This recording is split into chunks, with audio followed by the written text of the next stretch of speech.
développeurs, les éditeurs de logiciels, les startups, à créer ces services et à les faire passer à l'échelle.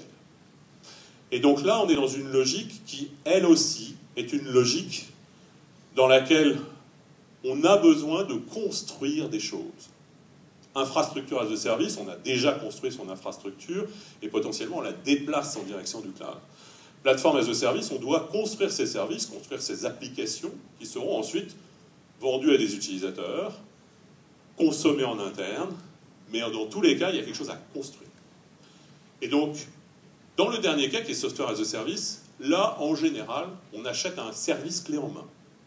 Le client, c'est l'utilisateur final.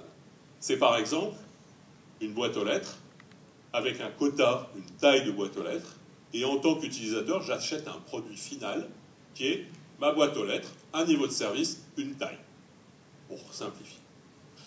Dans ce cas-là, on a une logique dans laquelle le fournisseur de solutions, le cloud service provider comme on dit, va tout fournir. Il fournit un service clé en main. L'utilisateur peut être le client final. Et ça veut donc dire en fait que si on décline ce modèle, et on va y revenir dans un tout petit instant, les impacts en termes de sécurité et de respect de la vie privée ne sont pas les mêmes en fonction des modèles de services sous-jacents. Par ailleurs, et c'est la partie modèle de déploiement dont il s'agit ici, on se rend compte que le cloud s'inscrit dans un continuum.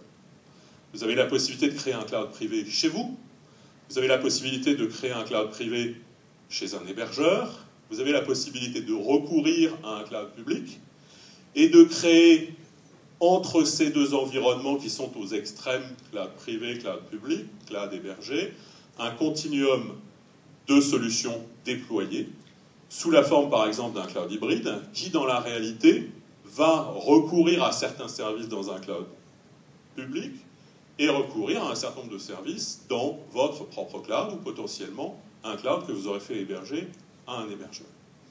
Et donc là, on est dans une logique de continuum, et là aussi, bien sûr, entre cloud privé qui réside chez vous et cloud public qui réside chez nous ou chez d'autres, la question, bien sûr, de la sécurité et du respect de la vie privée ne se décline pas de la même façon.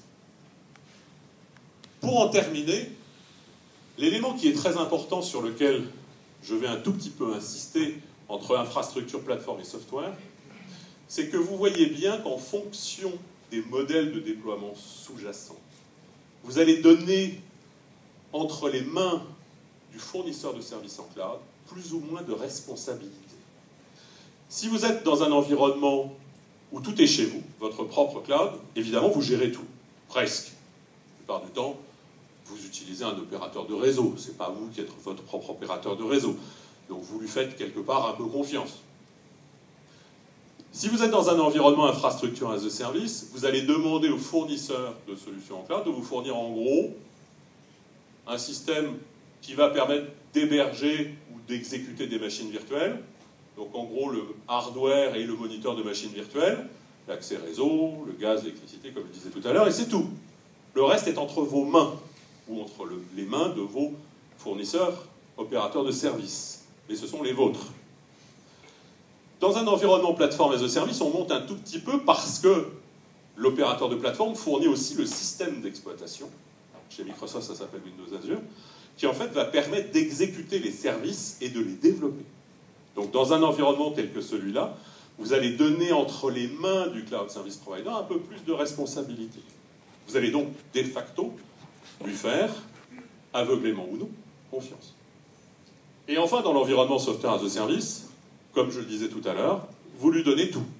Tout pouvoir, sous réserve évidemment de l'obéissance à un certain nombre de clauses contractuelles qui ont été définies préalablement, sur votre environnement logiciel. Autrement dit, si vous faites confiance à votre opérateur dans le cloud pour vous fournir une boîte aux lettres, vous allez à un moment donné recevoir des mails et c'est cet opérateur de service qui va opérer le service de messagerie et donc gérer pratiquement